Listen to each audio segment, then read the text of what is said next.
Olá, queridos alunos! Vamos iniciar mais uma hora do SAEB. Eu sou a professora Juliana de Geografia e estarei acompanhando vocês. Vamos agora verificar qual é a nossa aula de hoje. Temos então como título, como chamar desta aula, Deslizamentos no Brasil, quando a natureza e as cidades colidem. Isso porque estamos dentro do conteúdo, os deslizamentos de terra como consequência da ocupação urbana em áreas de risco. Então vamos lá pegar caneta e papel e fazer as principais anotações sobre a aula. Então olha lá.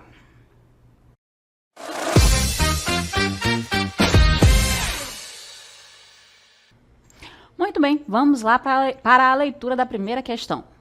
Há que considerar 3 fatores de influência na ocorrência dos deslizamentos: o tipo de solo, a granulometria e a coesão, a declividade da encosta e a quantidade de água que pode encharcar o terreno. Os escorregamentos em áreas de encostas ocupadas são agravados pela ocupação e ação humana. Esse é um trecho retirado do Manual de Avaliação do Risco Geológico da Defesa Civil de São Paulo. Então, com esse entendimento, a gente tem o seguinte enunciado de questão para vocês. O deslizamento de terra em áreas urbanas é intensificado principalmente pela... Então, a gente tem 4 alternativas que vão tentar justificar o que ocasiona esses deslizamentos. Seria a letra A, baixa declividade de solo arenoso. Seria a letra B, pela instalação de sistemas de drenagem bem projetados. Seria a alternativa C, presença de vegetação nativa que impede o encharcamento, daquele solo. Ou alternativa D, ocupação irregular e falta de estrutura para drenar a água da chuva. Então, apenas uma dessas alternativas vai corresponder a um processo que vai intensificar. Para a gente compreender melhor essa questão, a gente vai voltar ao texto e verificar quais são as características que ele traz para a gente conseguir identificar a alternativa correta. Então, olha só, a gente tem então aí esse texto, que ele vai trazer primeiro para vocês, logo, 3 fatores. Quais são esses 3 fatores que vão influenciar, nesse aumento ou na ocorrência desses deslizamentos? Primeiro é o tipo de solo. Quando eu estou falando no tipo de solo, a gente vai ter, então, 2 quesitos a analisar. A granulometria, o que é isso? É se o grão ele é fino ou se ele é mais grosso. Por exemplo, a areia ela tem um grão maior. Em compensação, a argila ela tem um grão menor. Se eu, por um acaso, eu pegar 2 potes de vidro e colocar num deles bolinhas de gude, e em outro eu colocar farinha, quando eu encher esses 2 potes de água, a água vai se comportar de maneiras diferentes em cada um deles, para vocês terem uma referência. Então, a bolinha de gude seria como a areia e a farinha seria como a argila. Então, dependendo da granulometria, ele vai ter uma maior ou menor coesão. E o que é coesão? Coesão não é só o texto? O texto é coeso? Não, vamos ter coesão do solo. O solo vai ter alta coesão e também vai ter baixa coesão. Por exemplo, a areia, que tem aí uns grãos maiores, vão ter maiores espaços para receber quantidade de água, uma drenagem maior. Então, ela tem uma baixa coesão. Enquanto a argila, ela consegue drenar ter uma maior quantidade de água e ele vai ter ali um aspecto diferenciado. Então, a argila, por ter partículas menores, acaba tendo uma maior coesão, enquanto a granulometria da areia, que é maior o tamanho do grão, ela tem uma baixa coesão. Seguindo, a gente fala do segundo fator, que seria a declividade da encosta. Se um terreno ele é mais plano, há menor possibilidade dele deslizar. Quanto maior a declividade dele, maior é a possibilidade dele deslizar se aquele solo estiver encharcado. E o terceiro ponto é a quantidade de água que aquele solo pode receber, que aquele terreno pode receber até encharcar. Então, a quantidade de água de um solo arenoso é uma. a quantidade de um solo argiloso é outra. E isso, então, vai influenciar na quantidade de água que eles vão receber até ficarem instáveis. E, a partir dessa instabilidade, é que os escorregamentos podem ocorrer. Mas o texto ainda traz para a gente a ideia de que essas ações humanas, a ocupação e o que o ser humano realiza nesse relevo, ele também vai acabar influenciando vai potencializar, melhor dizendo, nesse deslizamento. E aí a gente vai para as alternativas. A gente tem na alternativa A, baixa declividade, ou seja, é um solo pouco inclinado e tem um solo arenoso. Então, não seria essa. Né? A baixa declividade e o solo arenoso não vão ser um dos fatores que vão intensificar esse processo. Instalação de sistemas de drenagem bem projetados. A gente também não vai ter essa alternativa correta. Por quê? Porque o sistema de drenagem vai permitir aquele solo ficar mais estável por mais tempo, recebendo uma quantidade de água. Então, também não é a alternativa B. C, presença de vegetação nativa que impede o encharcamento. E aí, realmente, a presença das raízes das vegetações fazem com que o solo fique junto, né? Ele fique mais unido e faz com que haja reduz a possibilidade de escorregamento. Então, só vai sobrar a alternativa D como alternativa, que a gente vai verificar que essa sim vai trazer para a gente, olha lá, a ocupação irregular e a falta de estrutura para drenar. Ou seja, muita gente ocupando aquele terreno, vai modificar aquele solo e a falta de estrutura para drenar a água também vai acabar possibilitando que haja uma instabilidade naquele terreno e fazendo com que haja possivelmente um deslizamento de terra. Vamos agora para a nossa próxima questão. Agora temos um gráfico, então vocês têm que analisar quais informações que o gráfico traz, e ainda ele faz bem assim, trazendo para vocês, identificando algumas informações. Gráfico da correlação entre chuva e deslizamento elaborado para o município de Cubatão, no estado de São Paulo.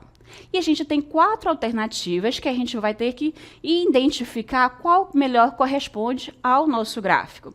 Com base na interpretação do gráfico, é correto afirmar que o risco de deslizamento de terra vai ser, letra A, ele aumenta com a construção de áreas verdes em terrenos planos. Letra B, ele aumenta com a combinação de chuvas fortes e o solo já encharcado. Letra C, ele diminui quando a chuva é intensa em áreas com escoamento natural. Letra D, diminui com a urbanização e impermeabilização das encostas. Então, para isso, a gente tem que voltar no gráfico e entender quais as informações que ele tem. Então, acompanha comigo.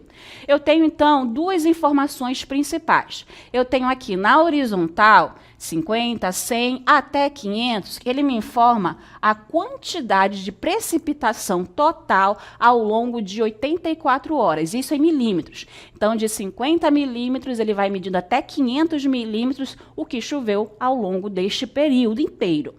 Aqui na vertical, a gente vai ter a precipitação horária, ou seja, quanto choveu, quantos milímetros choveu ao longo daquela hora, de um determinado período, tá? Então, é menor. O que acontece? A gente vai observar essa linha vermelha que já consta no gráfico. Ela vai dizer que, abaixo dela, eu tenho a informação de que não houve nenhum registro de escorregamentos. Então, a quantidade de chuva daquele período e naquele momento não fez com que o solo esteja, né, com perigo de deslizamento, de escorregamento. No entanto, a quantidade de chuva nesse município de Cubatão, ela foi se intensificando, ao ponto de que, mesmo com uma quantidade menor de milímetros de chuva por hora, começaram a haver os registros de escorregamento. Então, o solo já estava encharcado e continuou a chover. Então, cada vez mais ele se tornava instável, fazendo com que houvesse esses deslizamentos. A gente passa, então, a analisar as alternativas. Enquanto isso, lá no nosso chat, a gente tem a participação do Wilson. O Wilsinho com a letra D, então ele vai colocar que seria diminui com a urbanização e impermeabilização das encostas, mas o Gabriel Pereira da Silva diz que seria a alternativa A, aumenta com a construção de áreas verdes em terrenos planos. E a gente vai então identificar qual dos dois colocou a resposta mais adequada. E aí a gente tem a alternativa A, ele aumenta com a construção de áreas verdes. O que seriam essas áreas verdes? Seriam plantar mais vegetação, mais árvores, algum tipo de vegetação em terrenos planos. A gente já viu desde a questão anterior que quanto menor a declividade, menor são as chances de haver um deslizamento de terra.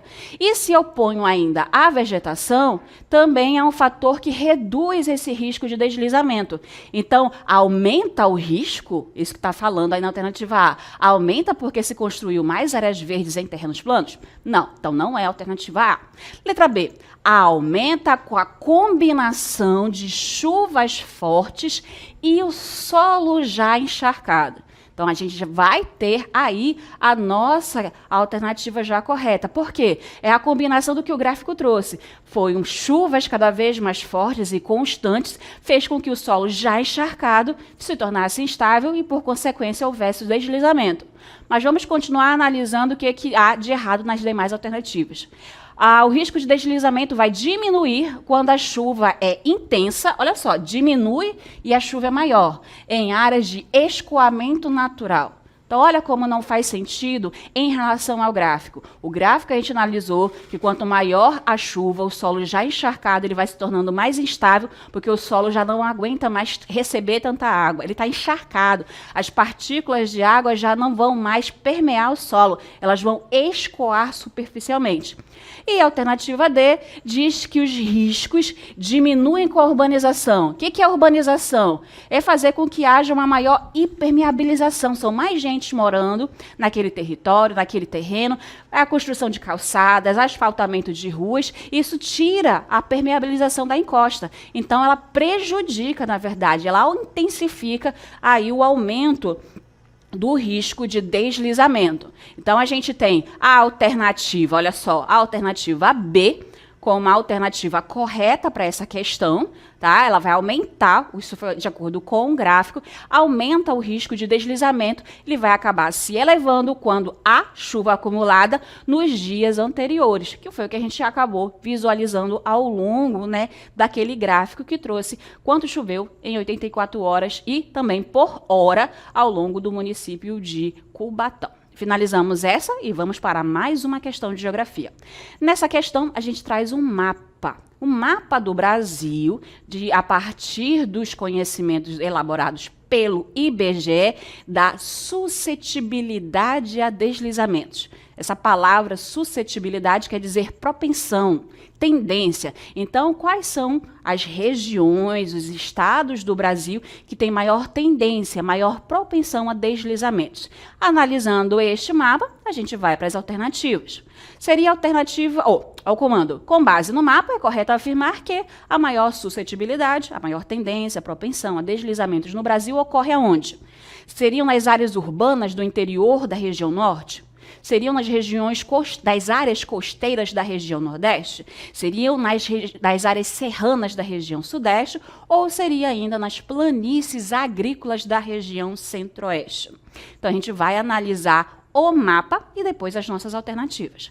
Nesse mapa, a gente vai, novamente, quem acompanhou a aula anterior de geografia na hora do SAEB, a gente fez uma divisão entre os estados, né, das regiões. Nós temos 5 regiões aqui no território brasileiro e a gente vai identificando, então, região sul. Nós temos aqui a região sudeste, temos aqui passando Bahia, aqui até o Maranhão, nós temos a região nordeste e, por fim, aqui abaixo de Tocantins, pegando aqui Mato Grosso, nós temos a região centro-oeste e, por fim, temos aí a delimitação também da região norte. Se a gente reparar o mapa, a gente tem essas 5 regiões e tem várias cores. Para a gente entender essas cores, a gente tem que analisar aqui, ó, a legenda. Quando eu tenho uma cor verde escura, quer dizer que essa região, esse local, esse estado, tem uma muito baixa suscetibilidade a deslizamento. Então, quanto mais verde escuro for, menor é a possibilidade de haver deslizamento de terras. Para o verde claro, já há uma maior propensão a esses deslizamentos, amarelo, uma média propensão, a laranja clara e a laranja escura, a gente tem que ficar atentos. Das 5 regiões que vocês conseguem identificar, aonde há uma concentração dessa cor laranja que identifica uma muito alta suscetibilidade de deslizamentos. Aí já dá para saber até mesmo a resposta, mas vamos analisar as alternativas. Nós temos, então, na alternativa A, as áreas urbanas do interior da região norte. Vocês viram lá no nosso mapa, a região norte predomina a cor verde. E o relevo da região norte ele é predominantemente plano, com baixas declividades. Acontece, sim, chuvas intensas nessa região, mas ela não favorece os deslizamentos justamente por causa do relevo. Mas temos, em algumas áreas da região norte, a urbanização mais intensa, que transforma essas áreas vulneráveis devido à presença dos bairros periféricos, como acontece na cidade de Manaus. E até mesmo nesse ano, no ano de 2025, ao longo do mês de março, a gente teve uma série de deslizamentos porque foi provocados pela quantidade intensa de chuvas. No entanto, a gente identificou no nosso mapa que não seria a região norte, justamente porque ela tem esse elemento da baixa declividade, ok? Passamos, então, para a letra B. Ele vai dizer que nas áreas costeiras da região Nordeste é a que vai ser do nosso território brasileiro, aquela que apresenta uma maior chance de haver deslizamentos. E o que a gente vai ter no litoral do Nordeste? Vamos ter, sim, trechos mais elevados de relevo. No entanto, a maior parte da costa do Nordeste ela é plana ou suavemente ondulada. E ela vai ter uma pluviosidade, ou seja, uma quantidade de chuvas irregular. Em algumas partes da região Nordeste vai chover mais, em outras partes, como na parte do semiárido nordestino, chove menos. E as encostas urbanizadas, elas são sim vistas como áreas de risco, mas não vão ocorrer nas áreas costeiras da região Nordeste. Então, dispensamos também a alternativa B. Temos aí no nosso chat a participação do Ilcinho, colocando a alternativa C, que é o que a gente vai analisar agora. As áreas serranas da região Sudeste. Então, olha só, áreas serranas já vai ser um relevo mais elevado, vão ter principalmente serras. O que são serras? Aqueles morros elevados. Então, vão ter paredões, né? A região do Sudeste praticamente toda. E sim, né, na região do Sudeste é que a gente vai ter esse relevo acidentado, a gente tem a maior parte, uma grande parte da população do Sudeste, Rio de Janeiro, São Paulo, Minas Gerais, que vão ocupar as áreas de encostas. Então, maior ocupação humana, já tem esse relevo mais íngreme, então faz com que, sim, quando haja o período de chuvas elevadas e concentradas, como na estação do verão, essa seja a nossa alternativa. Já a alternativa D diz que são as planícies agrícolas da região centro-oeste. As planícies agrícolas já é um relevo mais plano, mais baixa declividade. Portanto, também não seria a alternativa D. E aí, como o Wilcinho e o João colocaram também, o João Batista da Costa Lima colocaram no nosso chat, a alternativa correta é a alternativa C, nas áreas serranas da região Sudeste, certinho? Agora, professora, e se fosse a região Sul? A região Sul também tem áreas de encostas, áreas íngremes. No entanto, a ocupação dessas áreas, a ocupação urbana dessas áreas é muito menor. Então, de todo o Brasil, a região Sudeste acaba sendo a mais suscetível a ocorrer os deslizamentos. E a nossa última questão da aula de geografia traz para vocês uma charge. Essa charge, essa imagem aqui para vocês aparecendo, ela tem elementos visuais que vão se referir aos deslizamentos de terra. Então, com base nessa imagem, nesses elementos visuais que a charge traz, a gente tem que identificar a nossa questão, o que ela pede para a gente. Então, olha o comando da questão. A crítica principal apresentada pela charge está relacionada a quê? Aquela charge apresenta para a gente qual problemática? A alternativa A falta de fiscalização ambiental em áreas de lazer. Seria a alternativa B, ao desmatamento de encostas para abertura de estradas. A alternativa C, a ocupação de áreas de riscos, apesar dos alertas visíveis. Ou a alternativa D, ao uso indevido de placas de sinalização em áreas rurais. Então, vamos analisar os elementos da charge para a gente conseguir identificar a alternativa correta? Então, olha só, na nossa charge, a gente tem a seguinte informação. A gente tem aqui nuvens de chuva, então é um local que recebe uma maior quantidade de chuva. A gente pode analisar este solo, que ele vai apresentar rachaduras. A gente verifica que a estrutura de moradia, ela possui também já fraturas, né? As rachaduras, os muros, as paredes dessas casas demonstra que é um terreno instável. O próprio escorregamento, olha só, de solo que aconteceu aqui, a vegetação caiu, não, o solo está exposto e ainda uma placa bem grande dizendo que essa é uma zona de risco e que está sujeito a deslizamento. Mas o mais intrigante de tudo isso que está sendo demonstrado é a fala do nosso personagem. Aqui é tranquilo. Nunca caiu nada. Então, justamente está aí a crítica. Olha o ambiente, olha o local que ele está escolhendo para construir a sua casa. Com base nessas informações, vamos novamente às nossas alternativas. Temos, então, a letra A. Falta de fiscalização ambiental para áreas de lazer. Então, olha só, lá naquela charge, a gente tem lá elementos que falem de falta de fiscalização ambiental e que ali são áreas de lazer? Não, falta quadras, né? Não temos quadras, não temos praça. Ali, o elemento principal são residências e esse solo que está ali fragmentado, exposto, vulnerável. Alternativa B. Ao desmatamento de encostas para abertura de estradas. Então, olha só, ali realmente houve, né, esse desmatamento por causa do deslizamento de terra. Mas esse desmatamento ocorre por causa da abertura de estradas? Ocorre ali a presença naquela charge de elementos que vão remeter à infraestrutura de instalação ou de abertura de uma rodovia? Não, né? Então, também não é a alternativa B. A ocupação de áreas de risco, olha lá, ocupação de áreas de risco, apesar dos alertas visíveis. Então, a gente já vai ter aí, né, a indicação de qual é a alternativa correta. E, por fim, a alternativa D, ao uso indevido de placas. A gente tem uma placa lá. Aquela placa de sinalização, ela realmente está sinalizando algo inadequado? E ali se refere a uma área rural? Não, né? Então, a alternativa D também não é a alternativa que vai corresponder à alternativa solicitada para essa questão.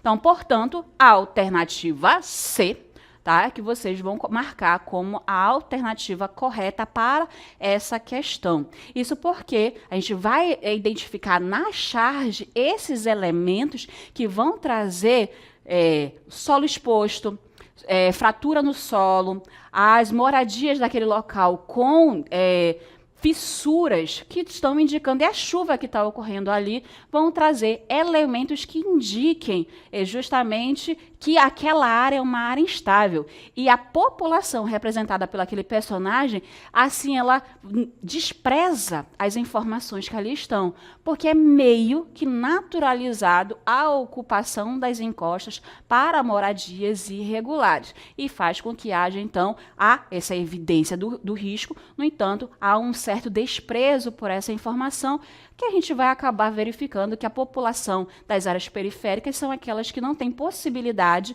ou acesso a comprar terrenos ou imóveis para ter uma moradinha em um local mais saudável, em um terreno mais estável. A gente finaliza aqui esse processo de análise de questões e vamos para a hora de encerrar.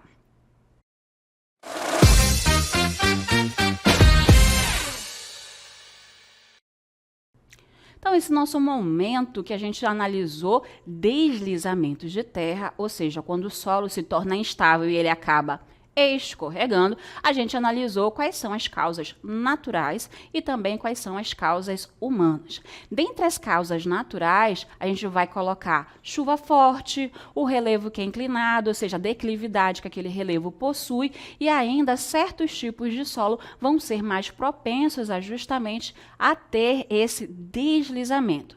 Como causas humanas, a gente tem a ocupação irregular, o desmatamento, ou seja, a retirada da cobertura vegetal daquele solo, a ocupação da população por aquelas áreas e ainda, quando eu construo casas, coloco calçadas, eu asfalto as ruas, eu faço o processo de hipermeabilização daquela área. Isso faz com que a água não infiltre no solo e escoe.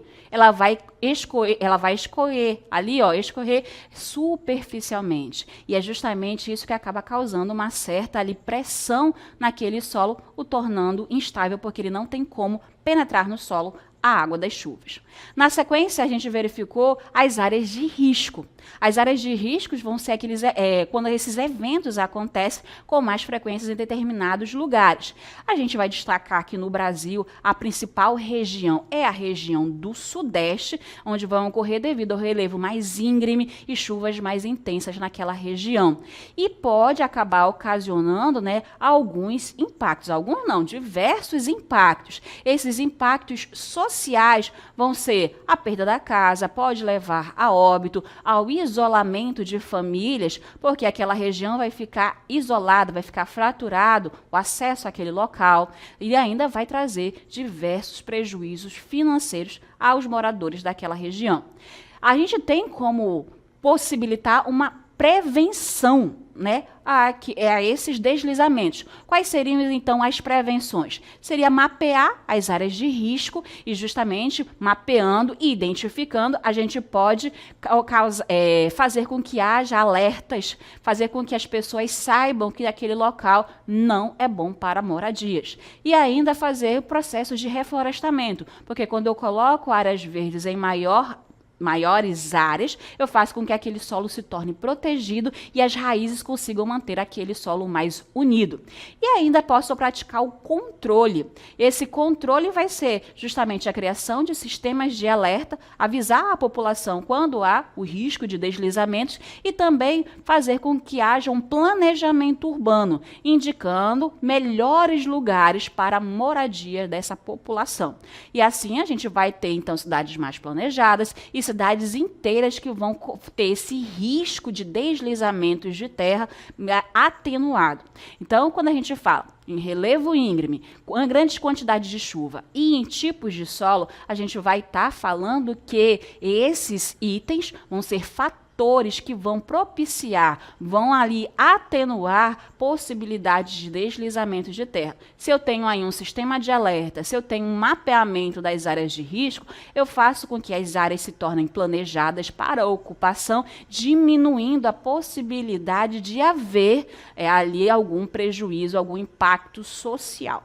Aqui a gente vai finalizando esse momento, mas aqui nós vamos finalizando esse nosso momento da Hora do Saeb, mas temos ainda o nosso QR Code que vocês podem analisar para saber um pouco mais sobre as nossas informações da Hora do Saeb.